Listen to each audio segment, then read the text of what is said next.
Hey, this is Knife Standards. Today I'm going to be doing a video on the bench-made bug out. It's crazy that I have not done a bug out video yet. I don't own one. This is on loan to the channel, to me, from a really good friend of mine. You guys know his collection by now.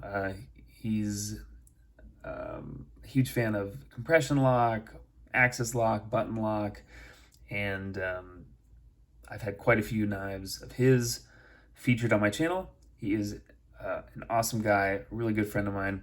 And this video is going to be kind of an overview review of one of the most popular, kind of iconic, everyday carry knives from Benchmade. Again, this is the bug out. I'm sure you guys have seen the bug out. You've seen the different variations. You know all about it.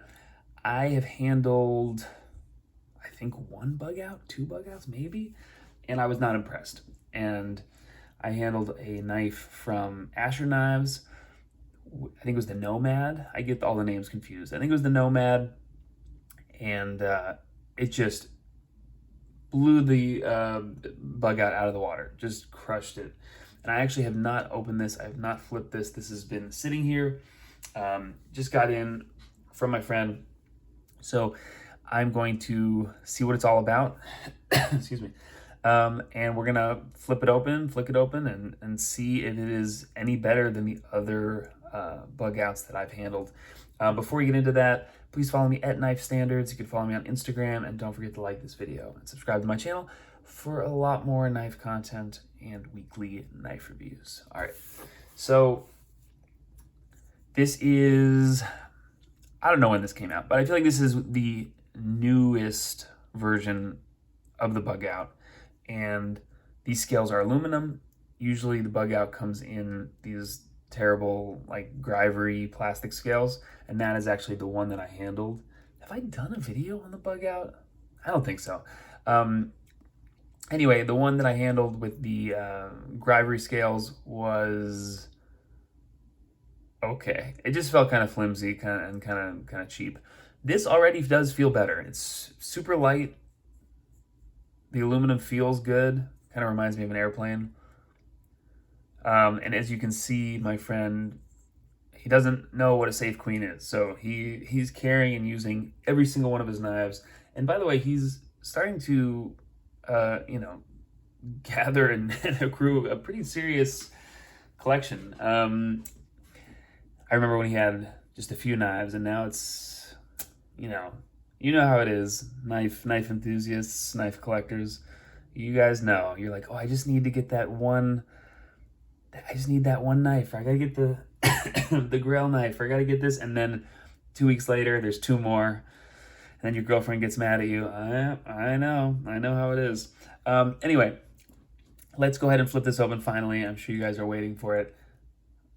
Let's see it. Oh, what? Wow. Okay, so this is a big improvement. Wow. Now, my friend will also, he sharpens his own knives now. He's very handy. He's like, do it yourself, DIY everything now. And he's also a super fast learner. So I'm pretty sure this is his sharpening work, which looks pretty ridiculous. I'll have to ask him about that.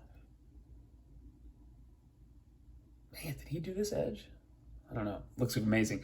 But yeah, so he'll tune the knives and get them to where he wants them. He also likes putting the little zip ties on the spider codes, so it's kind of like the Emerson Wave. You pull it out of your pocket and it opens. But this feels amazing. The action feels really damn good.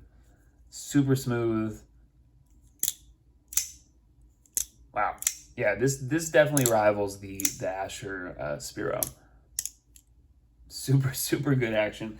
Let's go ahead and do a kind of a rundown of the materials. So we got aluminum scales, really cool pattern, kind of like a starburst stripe pattern. We got first production, M390. like it. Of course, got the axis lock. I still love my frame locks, but it is nice to just, you know, pull down on the axis lock and have the blade closed. So if you're freaked out by having your fingers in the path of the blade, you don't need to. You can get everything out of the path of the blade and just pull the axis lock. Axis locks are extremely strong. They do require the Omega springs, and those do break sometimes, so that's something to keep an eye out for. I really like the blade shape, kind of a classic drop point. I feel like my lighting is a little wonky. Let's see. All right, anyway, red thumb studs, kind of an interesting choice.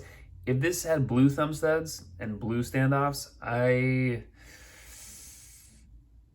might have to get one. I mean, it's pretty good looking, but blue and blue, damn. If this was titanium, damn. But no, but it is super light, extremely light. Does not feel flimsy. All right, let's do a little size comparison. Quiet Carry 9. Very similarly sized. Of course, this is a taller handle and a taller blade, but very similar. What are we thinking? About 3 1/4 on the blade. Of course, I don't have my tape measure up here, but I will get it soon. And then something that has been one of my favorites lately is the Monterey Bay Knives Sea Otter, which is, of course, is a little bit smaller. Similar though, but of course this is a frame lock, titanium, and got the Quiet Carry 9, which has been awesome. And back to the bug out. So one thing that I'm not a huge Benchmade guy. One Benchmade knife that I do have that is mine, which I almost sold actually, but is the Mini Freak, which I actually really like a lot. This is a great knife. And one thing that I am not a huge fan of is the clips. People freak out for the deep carry. You know, this kind of, it has the, oh, this one only has 2 screws. I guess it only has 2 screws. There's a 3rd screw there. Wait a second. Yeah, normally it's, or most of the Benchmades that I've seen have the 3 screws. Anyway, so I'm not a huge fan of these clips. I feel like they're a little bit uncomfortable to get in and out of pocket. A lot of people really, really like the clips. For me, not a huge fan. Let's go ahead and talk about ergos. Again, ergos feel awesome, except for the clip. Like this, it feels so smooth and good in hand and light and comfortable. Fits my hand great, except for the clip. It's just a little, from my hand, it's just a little bit pokey. I wonder what other options they have for the clip. I don't know. But as far as ergos go, it does feel good. You guys can see this coating. I'm assuming this is, you know, DLC, PVD.